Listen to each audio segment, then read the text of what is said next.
Diyarbakır'a hoş geldiniz. Hoş bulduk. Anlamız Yaksun ilçesi, PKK'lar burayı yıkılacaktı. Hemen arkamızda konuşacağımız bizi de ateşe verdiler. Diyarbakır'a geldiğinizde burada Cuma namazına kaldınız. Ne söylemek istersiniz Sayın Başkanım?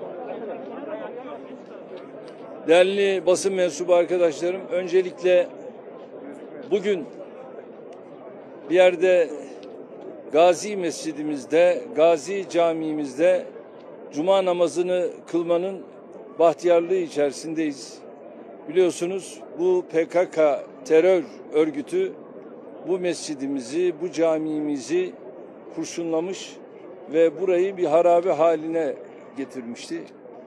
Kurşunlu Camii tarihi özellikleri itibariyle gerçekten bu şehrimizin, bu beldemizin adeta bir tacıydı. Şimdi ise uzun bir aradan sonra burada tekrar bir cuma namazı kılmanın bahtiyarlığı içerisindeyiz. Tabii bu bölge malum şu an itibariyle aynı zamanda bir sur içi olarak güzellikleri görüyorsunuz. Bir taraftan surlar yeniden inşa ediliyor. Öbür taraftan sur içinde konutlarımız yerel mimariyle onlar da inşa ediliyor. Ve bir an önce bunlar bitirilip inşallah sahiplerine teslim edilecek ve bir başka Diyarbakır inşa ediyoruz. Çok çok güzelleştirilmiş bir Diyarbakır'ı inşa ediyoruz. Çevre ve Şehircilik Bakanlığımızın burada önemli bir gayreti var ve kısa zamanda da bunları bitirip sahiplerine teslim edeceğiz.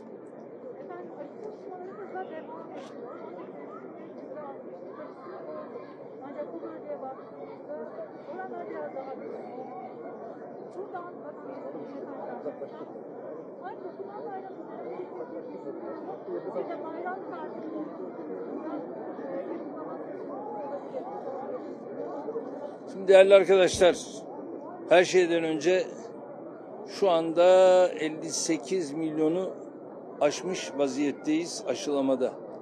Şimdi aşılamada da bir biliyorsunuz kademe sistemi de ayrıca yaş gruplarına göre getiriyoruz.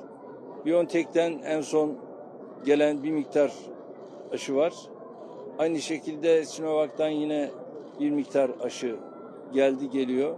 Ve bütün bunlarla beraber de en yakın zamanda Uğur Bey eşi onlar da misafirimiz olacaklar. Ve böylece BioNTech'te çok da seri bir adım atma fırsatını da yakalayacağız. Tabii şu anda Diyarbakır'da aşılamadaki bu isteksizliği de ne yapıp gidereceğiz.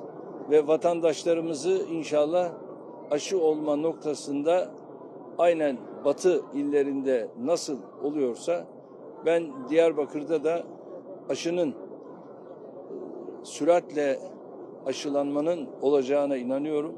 Çünkü ne kadar aşıyı buralarda teşvik edersek, ne kadar aşı olayını rağbetle kabullenirsek buralarda da tabii Covid olayı daha da azalacaktır, daha da düşecektir.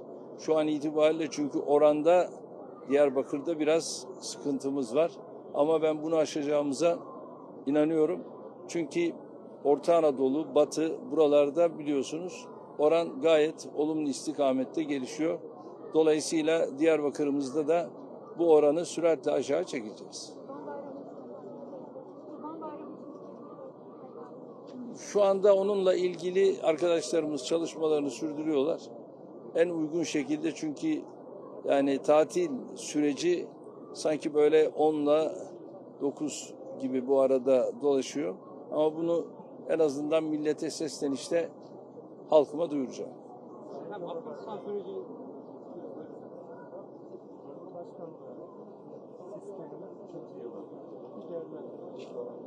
Arkadaşlar Cumhurbaşkanlığı sisteminin yani 3. yılında her geçen gün daha iyiye giden bir süreci yaşıyoruz.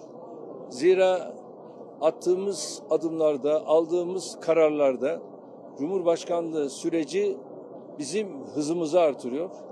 Dolayısıyla da bu sistem ülkemiz için çok çok hayırlı olmuştur.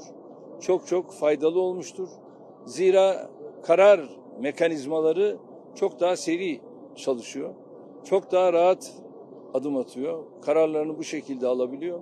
Onun için de böyle bir sistemi dünyanın en gelişmiş ülkelerinde de gördüğümüz gibi Türkiye'de bu sistemi yakalamakla hamdolsun çok daha verimli neticeler almaya başlamıştır. Amerika Birleşik Devletleri Başkanı Joe Biden'ın bir açıklaması olduğu Amerika'nın Afganistan'dan çekilme sürecinin 11 Eylül'den 31 Ağustos'a çekildiği yönünde. Ayrıca Türkiye ile Amerika arasında Hamid Karzai Havalimanı'nın işletilmesine ilişkin görüşmeler de devam ediyor. Hem bu süreci nasıl yorumluyorsunuz hem de o görüşmelerde gelinen son durum nedir efendim? Arkadaşlar dün Savunma Bakanımız Amerikan Savunma Bakanı'yla da görüşmesini yaptı. Ve bu konuyla ilgili olarak da biz şu anda Amerika ile bunun yanında NATO ile bu görüşmeleri yapmak suretiyle Türkiye'nin Hamid Karzai'deki görev alanı ne olacak? Burada neleri kabulleniyoruz, neleri kabullenmiyoruz? Bunların kararlarını aldık ve NATO müzakerelerinde de Sayın Biden'la şahsım gerek birebir görüşmemizde bunları konuştuk. Gerekse heyetler arası görüşmede bunları görüştük, konuştuk ve en ideal şekliyle Afganistan'daki bu adımı inşallah atmış olacağız. Çok çok teşekkür ediyorum. Sağ olun, var olun.